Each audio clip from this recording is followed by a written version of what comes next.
बाबा साहब के नाम पर एक सीट नहीं होगी। कांग्रेस खाता खोलने के लिए तरसेगी। उद्धव जी का ये चुनाव सबसे बुरी खबर लेकर उनके लिए आने वाला है। ये बाबा साहब विरोधी, ये संविधान विरोधी, ये राम विरोधी, ये मोदी गारंटी है इस देश की सुरक्षा में। शिवसेना उद्धव जी के अहंकार के कारण टूटी है। केवल विकास, विकास और विकास, यही हमारा एजेंडा पहले भी था और अब भी है।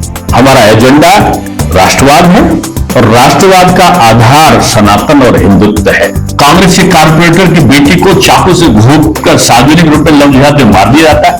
हमारे उत्तर प्रदेश में आ जाओ, पत्थर फेंकने वालों की हिम्मत नहीं है। ये लोकतंत्र का एक यज्ञ है और इस यज्ञ में आहुति आपका अपना मत है।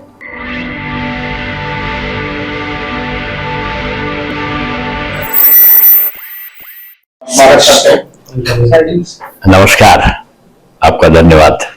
डॉक्टर दिनेश शर्मा जी, भारतीय जनता पार्टी के वरिष्ठ नेता, उत्तर प्रदेश के पूर्व मुख्यमंत्री, राज्यसभा सांसद, लखनऊ के महापौर, पता नहीं तरह तक कितने पदों पर आप तक काम किया इन्होंने।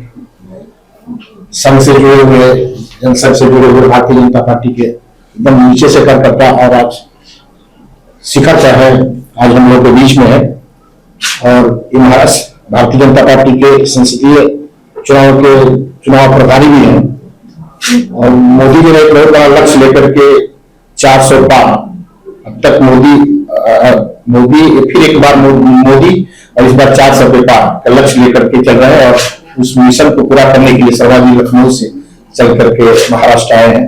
अभी विदर्भ में जो 5 पहले फेज में जो चुनाव हुए, वहाँ कई इनकी रैलियां हुई, दूसरे फेज में भी कई रैलियां हुई, मुंबई में और पश्चिम महाराष्ट्र में भी इनके दौरे हो रहे हैं।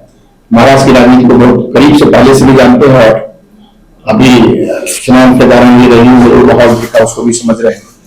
सब मैं शुरू करता हूँ और मेरा पहला ही सवाल है कि किसी भी पार्टी को सरकार बनाने के लिए 273 की जरूरत है और आप लोगों ने इस बार 400 पार के नारा दिया है। विपक्ष का सीधा आरोप है कि आपको संविधान बदलना है, इसलिए आपको 400 से ज्यादा सीटें। अब संविधान बदलने की बात तो वो कर रहे हैं। मोदी जी ने तो साफ कहा, जब तक मोदी जी हैं, किसी की हिम्मत नहीं है तो वो संविधान को बदलने की सोच भी सके, और उन्होंने करके दिखाया है इस चीज को। और प्रधानमंत्री ने बहुत साफ शब्दों में कहा कि ये दुष्प्रचार करने वाले लोग हैं जिन्होंने संविधान की धज्जियां कई बार उड़ाई हैं। राहुल गांधी जी ने तो प्रेस कॉन्फ्रेंस में जो विधेयक था उसको फाड़ कर दर्शाया था कि संविधान को या संवैधानिक संस्था को नहीं मानते। अभी आपने 2 दिन पहले भाषण में सुना होगा कि उन्होंने बोला कि वो स्कैनिंग कराएंगे, स्क्रीनिंग कराएंगे और वो जो पैसा लोगों के पास में है उसको सर्च करा के वो बांटेंगे। किनको बांटेंगे? कांग्रेस पहले स्पष्ट कर चुकी है कि पहला अधिकार अल्पसंख्यक का है। आप गरीब को बांटो, आप संबंधित लोगों को दो, आप गरीब के लिए व्यवस्था करो, किसी से छीन कर। ये नक्सलवाद की सोच है, मार्क्सवादी और हिटलरशाही सोच है कि हम किसी से पैसा छीन लेंगे। अरे यहाँ की बड़े जिसको कहना चाहिए बचत करके, हमारे यहाँ की भारत की महिलाएं सोना इकट्ठा करती हैं, अपनी बचत पेट काट कर वो अपनी बचत करती हैं। आप छीन लेंगे उनको, आप निकाल लेंगे उनको। बचत ही हमारा कोरोना में वरदान साबित हुआ है। बचत के कारण ही भारत की अर्थव्यवस्था, अमेरिका ढुलमुल हुआ, चाइना ढुलमुल हुआ, ब्रिटेन माइनस में उसकी वृद्धि चलेगी। हम 7.6 तक का हमारी ग्रोथ रेट रही है। वो बचत निकाल रही है, आप उस बचत को छीन लोगे। राहुल गांधी जी का भाषण आया कि हम उसको बांट देंगे। आप कौन होते बांटने वाले? अपने खर्चों से बचाकर अगर मध्यम वर्ग और गरीब वर्ग को करता है उसको आप छीन लोगे। आप कहते तो मैं आरक्षण दे दूंगा। बाबा साहब भीमराव अम्बेडकर के संविधान को तो आप बदलने जा रहे हो। आप कहां से आरक्षण दे दोगे? आप जब संविधान बदलोगे, संविधान में बदलोगे, जब अनुसूचित वर्ग और आप जब ओबीसी का आप काटोगे तब आप दोगे इनको। और बाबा साहब का संविधान का उल्लंघन तो आप तब करोगे जब आप, उन्होंने कहा था कि धर्म के आधार पर आरक्षण नहीं दिया जा सकता है। बाबा साहब ने तो कहा, आप कहते मैं अल्पसंख्यक को आरक्षण दूंगा। और कहा ही नहीं, 5 बार इन्होंने आंध्र प्रदेश से लेकर आते तो 5 बार देने का प्रयास किया। वो तो हाई कोर्ट और सुप्रीम कोर्ट में इन्वॉल्वमेंट हुआ तब जाके बचा। आप देश को वर्गों में बांटना चाहते हो, आप संप्रदाय में बांटना चाहते हो, आप देश के डेवलपमेंट का मोदी जी का मुकाबला करो। आप डेवलपमेंट में मुकाबला नहीं करोगे कि भारत की जो आर्थिक व्यवस्था थी हम 11वें से 5वें पर आ गए, उसको आप नहीं बोलोगे। आज हम रक्षा क्षेत्र में खरीद नहीं रहे, रक्षा क्षेत्र में बेच रहे, निर्यात कर रहे हैं। आज हम जो पेट्रोल और डीजल का विकल्प तलाश रहे हैं, एथेनॉल से हो चाहे बैटरी से हो, हम एक परिवर्तन की तरफ दौड़ रहे हैं। चारों तरफ आपको इंफ्रास्ट्रक्चर को ठीक होता दिखाई पड़ रहा है। हवाई अड्डे 7 साल में 2 से ज्यादा हो गए पूरे देश में। हमारे उत्तर प्रदेश में तो 2 थे, अब 20 हो गए। हर डिस्ट्रिक्ट में वन मेडिकल कॉलेज हो गया वहां पे। महाराष्ट्र में भी तेजी से प्रगति हुई। चारों ओर आप 2 समुद्र के नीचे टनल से सड़क हो गई है, मेट्रो शुरू हो गई है, बुलेट ट्रेन शुरू हो गई, वंदे भारत ट्रेन शुरू हो गई। चारों तरफ पुलों का और 4 लेन का एक्सप्रेस वे के जाल बिछे हुए हैं। आप उस पर आप बात नहीं करते हो। आप बात किस पे करते हो? कभी आप अगड़े और पिछड़े में बांटने की कोशिश करते हो, कभी अनुसूचित में किसी में करते हो। सीधा सा तात्पर्य है कि वो मोदी जी के रूप में एक पिछड़े को प्रधानमंत्री नहीं देखना चाहते।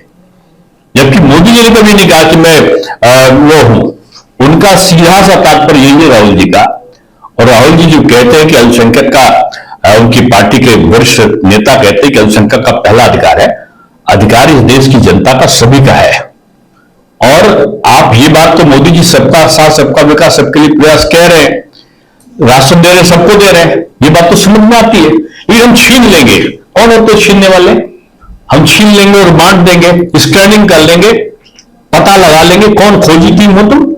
ये सोच पुतिन की नाम ले रहे हो, ये सोच रशिया की और चाइना की रही है। ये मार्क्सवादी मार्क्सिस्ट सोच है, कम्युनिस्ट सोच है, साम्यवादी सोच है, ये नक्सलवादी सोच है। इतनी मेहनत से लोगों ने रोजगार खड़ा किया है, आप रोजगार से ले लोगे और आप दूसरे दे दो, दूसरे को योग्य बनाओ, ये तो समझ में आता है। लेकिन जो योग्य है, जो सक्षम है, उसे छीन लोगे। मैं समझता हूं ये नक्सलवादी सोच कांग्रेस की है।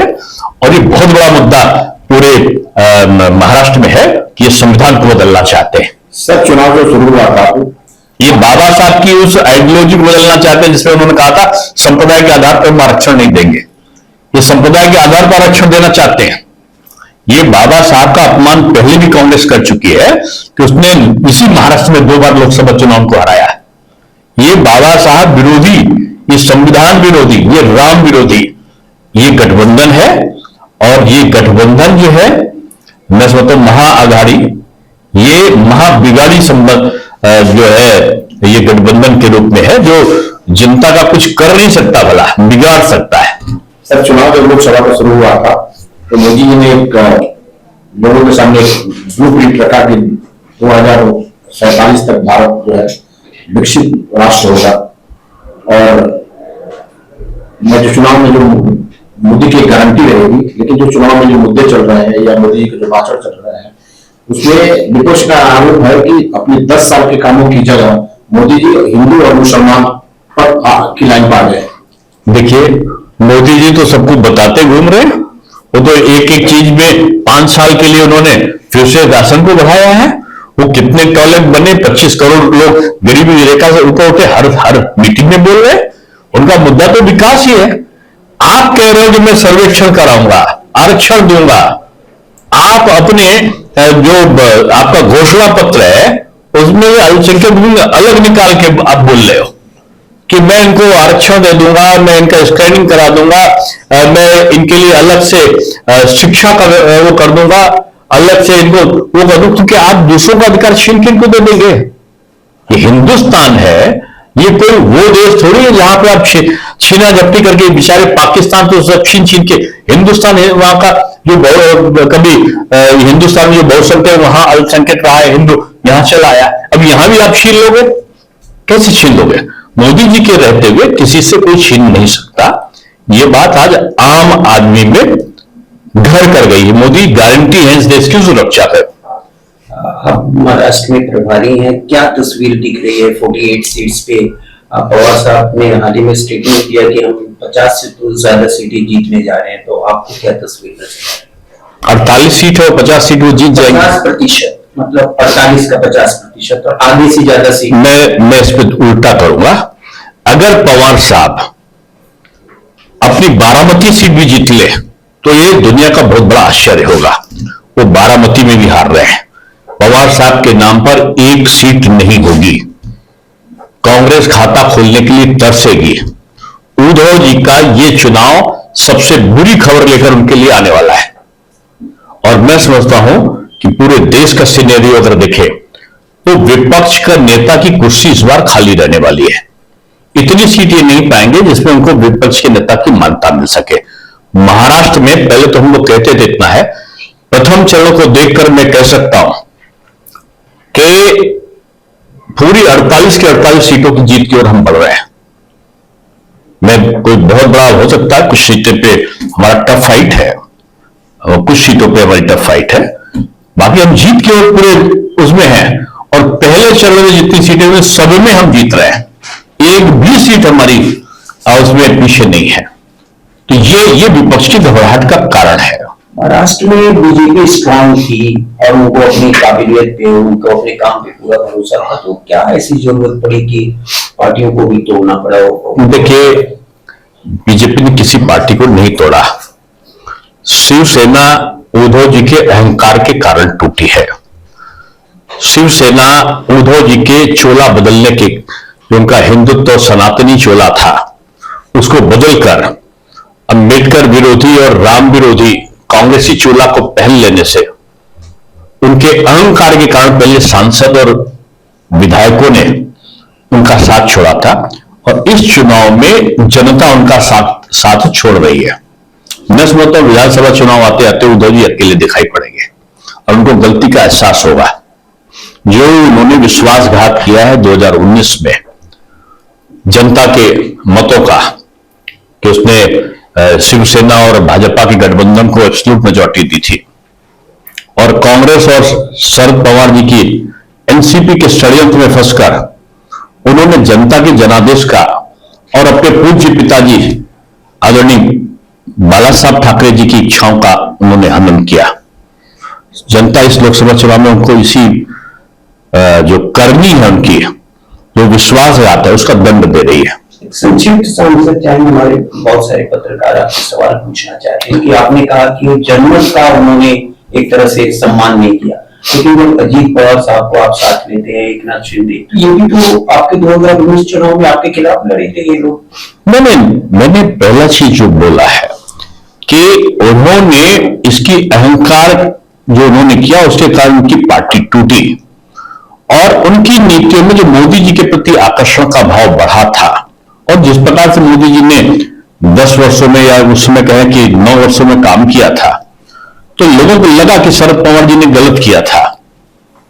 तो शरद पवार जी के पार्टी में भी इस बात का एहसास हुआ कि उन्होंने जो निर्णय लिया है कांग्रेस के साथ जाने का वो गलत है, इसलिए उनकी पार्टी टूटी। बीजेपी ने नहीं तोड़ा किसी पार्टी को।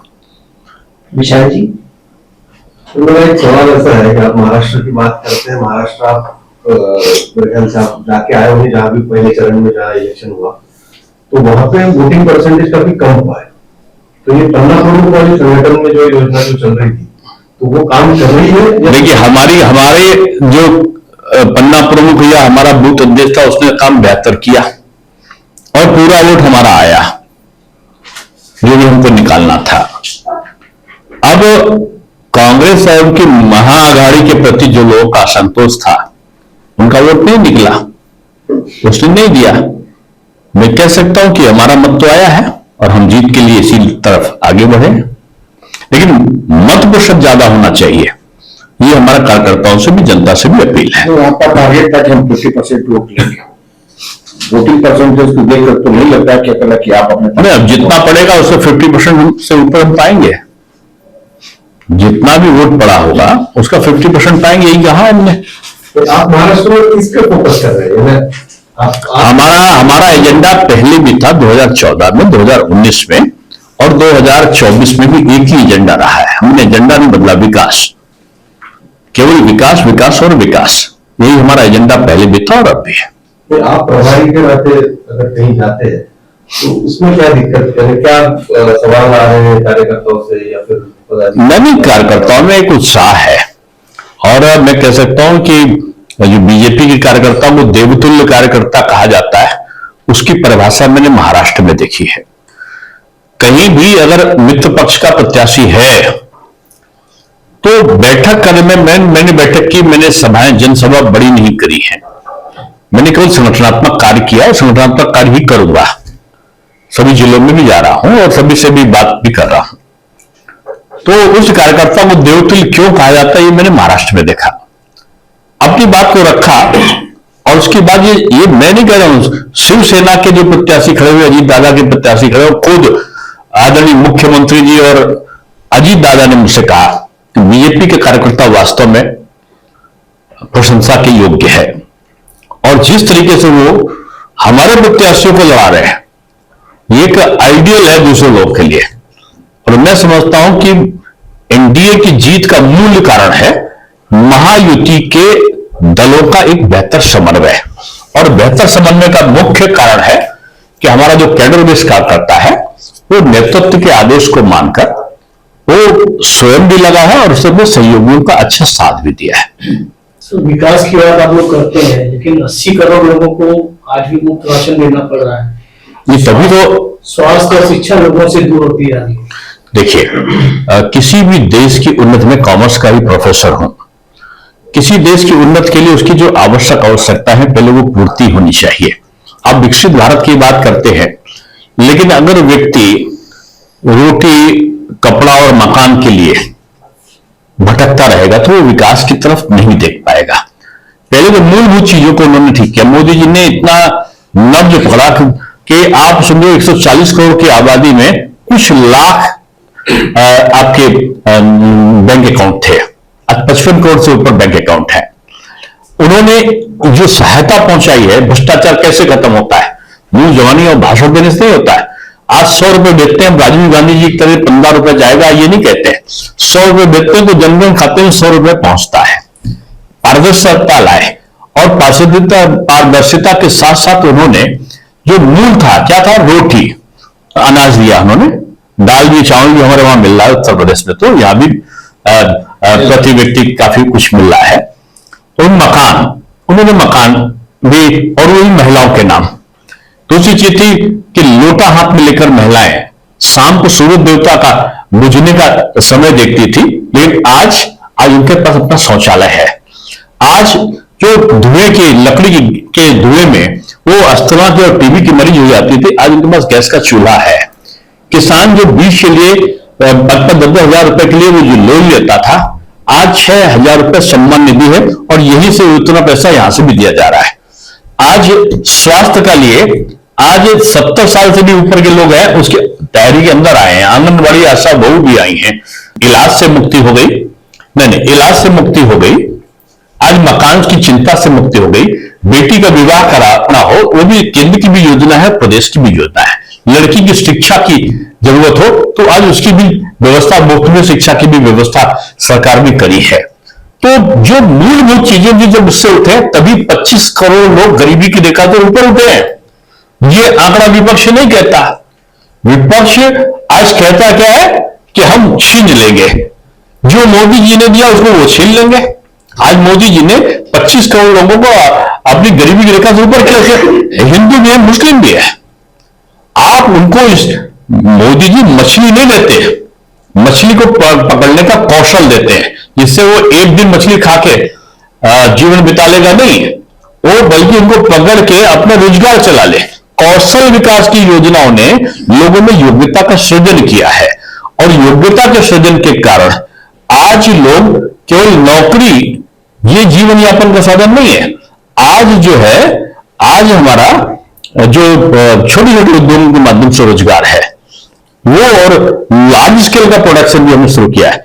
अब भारत केवल आयात करने वाला देश नहीं है, हमने इंपोर्ट संवर्धन नीति, आयात निर्यात संवर्धन नीति के आधार पर हमने ट्रेड बैलेंस को फेवर में किया है पर कैपिटा इनकम में हम वृद्धि किया है हमने।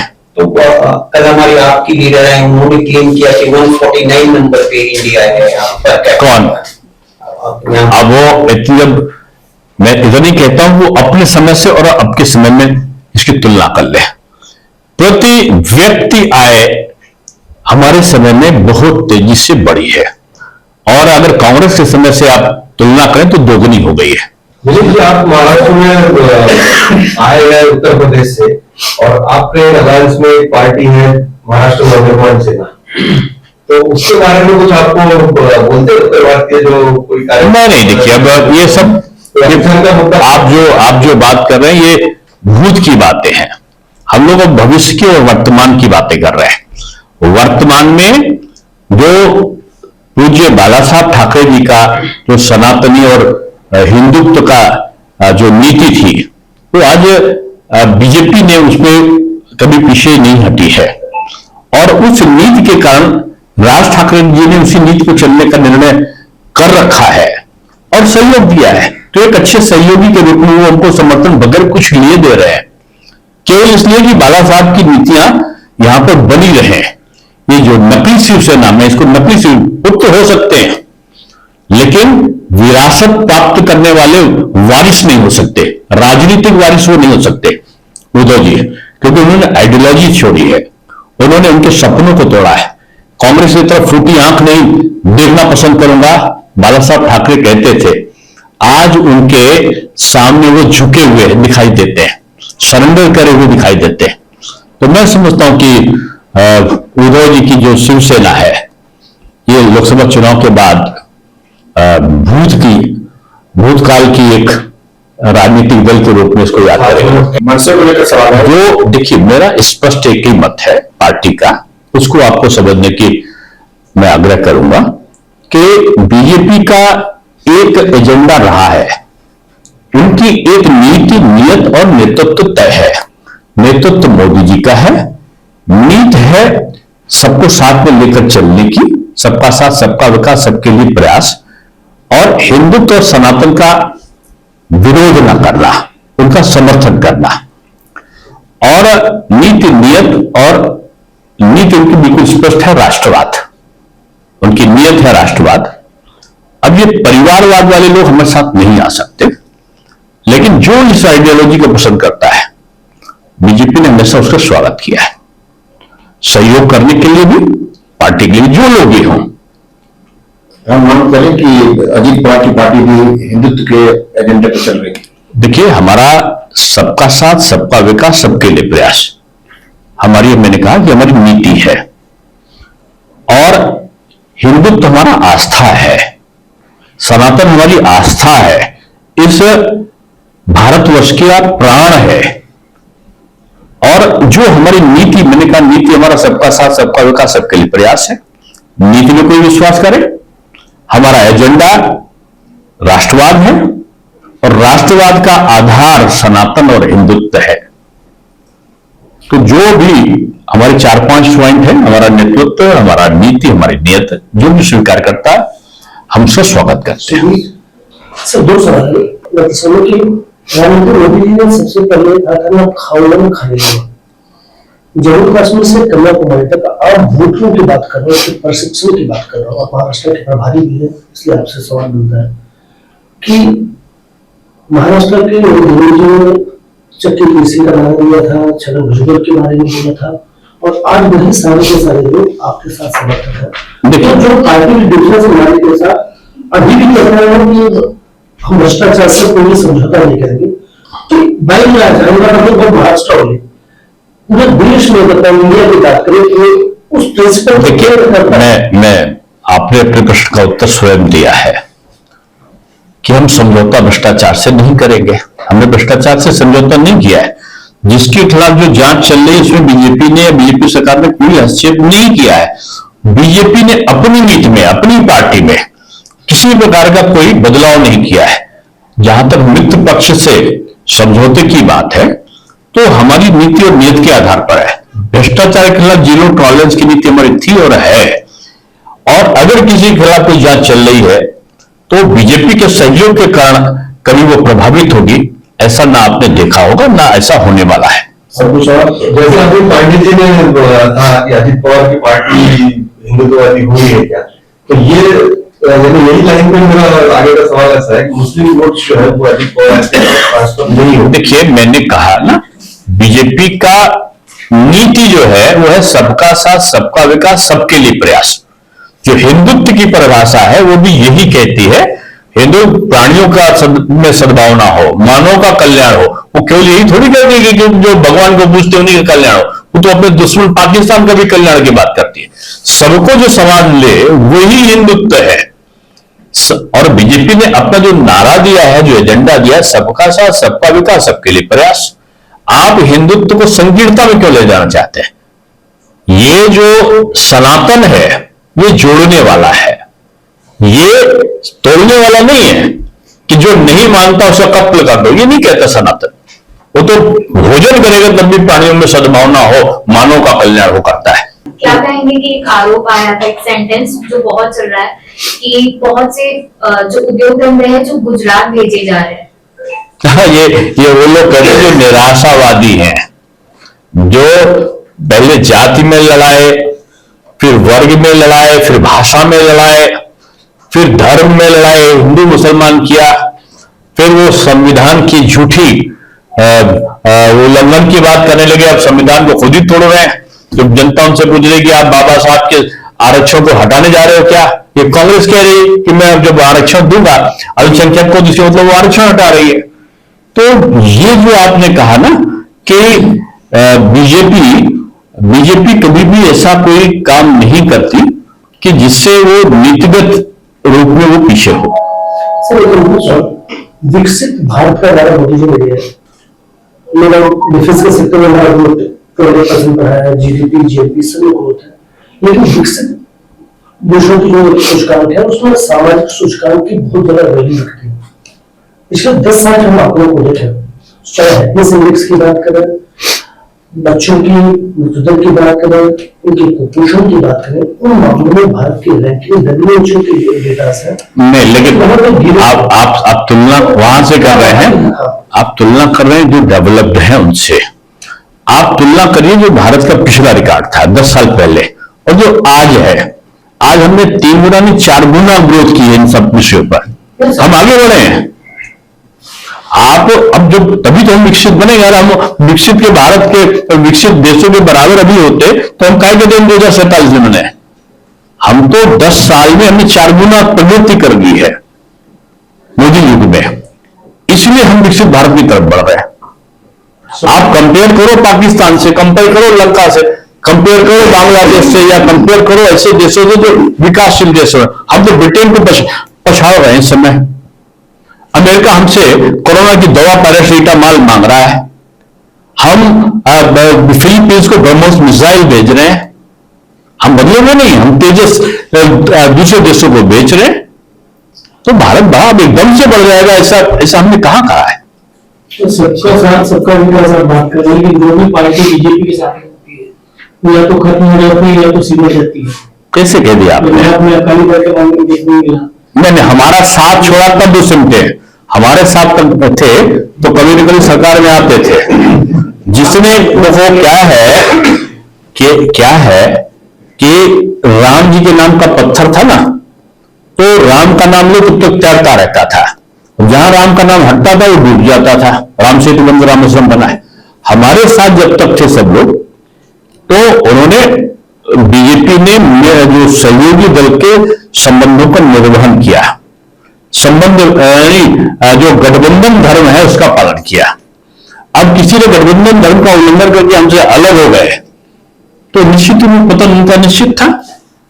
ऐसा हुआ राम जी का मंदिर तो भांग गया, लेकिन धर्मांतर रोकने में कभी भी सरकार अभी भी थोड़ी अयशस्वी है। मतलब लव जिहाद चालू है, क्रिश्चियन मिशनरी अभी भी। देखिए, उसके खिलाफ बीजेपी का स्पष्ट मत है और जहां जहां बीजेपी सरकारें हैं वहां कठोर दंड भी दिया जा रहा है।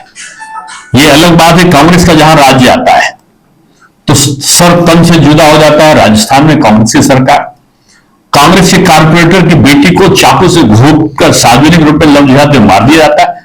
हमारे उत्तर प्रदेश में आ जाओ, पत्थर फेंकने वालों की हिम्मत नहीं है अब हेलीकॉप्टर से फूल गिरते हैं वहां पर। 7 साल में दंगा नहीं हुआ है, सभी जाति धर्म के लोगों को त्योहार मनता है। अब इस प्रकार का जिहाद करने वाले, मैं समझता हूं कि हिम्मत नहीं उनकी, लेकिन ये कांग्रेस लोग हैं कि उनके वहां सब चीजें फल रहा है। और अब ये घटना हुई कि हनुमान चालीसा पढ़ रहे थे तो दुकान के अंदर जाके मारपीट करने लगे लोग कर्नाटका में। तो ये कांग्रेसी इसी संस्कृत के हैं कि अपमान करो सनातन को, अपमान करो हिंदू धर्म को, तो शायद ये किसी को वोट पाएंगे। बीजेपी सब धर्म का सम्मान करती है, अपमान किसी का नहीं, लेकिन तुष्टिकरण भी किसी का नहीं। मेरा आखिरी सवाल ये है कि उत्तर प्रदेश की राजनीति और महाराष्ट्र की राजनीति 2 पॉइंट में आप कैसे उसको ये करेंगे? देखिए, दोनों में समानता है और दोनों की समानता का मूल भाव है कार्यकर्ताओं का एक प्रकार से समर्पण पार्टी के प्रति। संघ क्षेत्र से जो लोग निकले वो महाराष्ट्र से निकले और उन्होंने पूरे देश में काम किया। उत्तर प्रदेश आज कार्यकर्ता आधारित एक निचले स्तर तक का संगठन का एक मॉडल बना है। तो दोनों में संगठनात्मक रूप की मजबूती एक समानता है, कार्य करने की शैली अलग अलग होती है। अब जाहिर सी बात है कि महाराष्ट्र में हम लोग सरकार में हैं, लेकिन गठबंधन सरकार में, उत्तर प्रदेश में हम एब्सोल्यूट मेजॉरिटी में हैं। तो एब्सोल्यूट मेजॉरिटी में काम करने के अधिकार और स्वतंत्रता ज्यादा होती है और इसमें होते हैं हम सामूहिक निर्णय के आधार पर काम करते हैं। दोनों में अंतर है। छोटा सा सवाल है, लास्ट करते हैं, कंक्लूड भी करते हैं कि जो अल्पसंख्यक समाज है, खासकर हम सीधे मुस्लिम समाज की बात करें तो वो जहां तक हमारी बातचीत होती है वो असुरक्षित महसूस करते हैं बीजेपी। ये मैं उल्टा बोलता हूं, 10 साल में मोदी राज में सबसे ज्यादा सुरक्षित कोई रहा है तो अल्पसंख्यक रहा है भारतवर्ष में। अगर आप देखो, दंगा होता तो नुकसान किसका होता था? मुसलमान का होता था। राशन नहीं है, दवा नहीं है, सबसे ज्यादा गरीबी के कारण परेशान कौन होता था? मुसलमान होता था। शिक्षा नहीं है, आज शिक्षा उसको मुफ्त मिल रही है, राशन उसको मुफ्त मिल रहा, मकान उसको मुफ्त मिल रहा, दवा उसको मुफ्त मिल रही है, आज सम्मान भी उसको मुफ्त मिल रहा है। जो उसके समाज के भी कोई अपराधी थे, चाहे किसी समाज में, बीजेपी ने एक निष्पक्षता के साथ अपराधियों के खिलाफ कार्रवाई की है। तो उससे अगर उनको मुक्ति मिली है तो उससे उनको लाभ भी मिला है। उनके वोट भी बीजेपी को मिल रहे क्या? बहुत से भी मिले भी हैं, ऐसा थोड़ी है, बहुत जगह मिले। लखनऊ में माननीय अटल जी को मिला था, मुझे मिला, मैं महापौर था, मैं 27 में से 25 वोट जीत कर आया। और माननीय राजनाथ सिंह जी को भी मिलता है। यहां भी बहुत से एरिया ऐसे हैं महाराष्ट्र में जिनके प्रत्याशियों को एक निश्चित प्रतिशत, एक अच्छा प्रतिशत मिलता है। अंतिम सवाल, हम थोड़ा उत्तर प्रदेश की बात करते हैं। एक ही सवाल है उत्तर प्रदेश का। अभी आपके पास 62 सीटें थी, अलायंस में 64 थी, इस बार कितना जीतेंगे? ये बड़ा सवाल।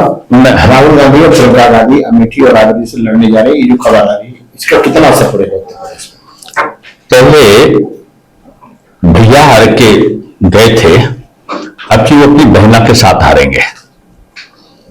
ये 2 चीजें निश्चित है। अगर ये पहली बात तो हिम्मत नहीं करेंगे और दूसरी बात अगर हिम्मत कर भी ली, अभी तो जीजा जी कह रहे हैं मैं लड़ूंगा, जीजा जी को टिकट मिलेगा तो लड़ेंगे और हारेंगे भी। और टिकट नहीं मिला, अगर टिकट मिला तो रायबरेली में लड़ेंगे, टिकट नहीं मिला तो घर में लड़ेंगे, अपने पत्नी से लड़ेंगे, सास से लड़ेंगे, साले से लड़ेंगे। ये लड़ने वाले लोग हैं, ये हारने वाले लोग हैं। और उत्तर प्रदेश में तो कांग्रेस के लिए नो वैकेंसी बोर्ड लग चुका है पहले ही। सीटें कितनी जीतेंगी? अब ये सीटें कौन सी हारेंगे, ये प्रश्न अगर पूछते तो मैं बता सकता था कि हमको कोई सीट ऐसी नहीं दिख रही जो हम हारने वाले हों उत्तर प्रदेश में। 100 में 100, 80 में 80, 100%। हाँ, मुझे उत्तर प्रदेश में पूरा यही लग रहा है। शहीद मतदाताओं के लिए अपील, क्या मतदाताओं को करना चाहेंगे? वोट जरूर डालिए। आपका वोट ये आपके व्यक्तिगत स्वार्थ की पूर्ति नहीं कर रहा, आपका वोट पूरी भारतवर्ष के भाग्य का निर्माण कर रहा है। आज बहुत सी जातिवादी, बहुत सी सांप्रदायिक शक्तियां जो देश में आपकी संपत्ति को छीनने का सपना देख रही हैं, जो बाबा साहब भीमराव अंबेडकर के संविधान में जो ओबीसी और एससी लोगों का आरक्षण है उसको छीन कर किसी और को आरक्षण देने की बात कर रही हैं, उसके लिए जरूरी है आपका मतदान। आप इस राष्ट्र के निर्माण में आगे आइए और मतदान का प्रतिशत बढ़ाइए। ये लोकतंत्र का एक यज्ञ है और इस यज्ञ में आहुति आपका अपना मत है। मैं समझता हूं कि प्रधानमंत्री के इस राष्ट्र रक्षा यज्ञ में आपकी मतदान रूपी आहुति इस देश के भाग्य का निर्माण करेगी। बहुत धन्यवाद।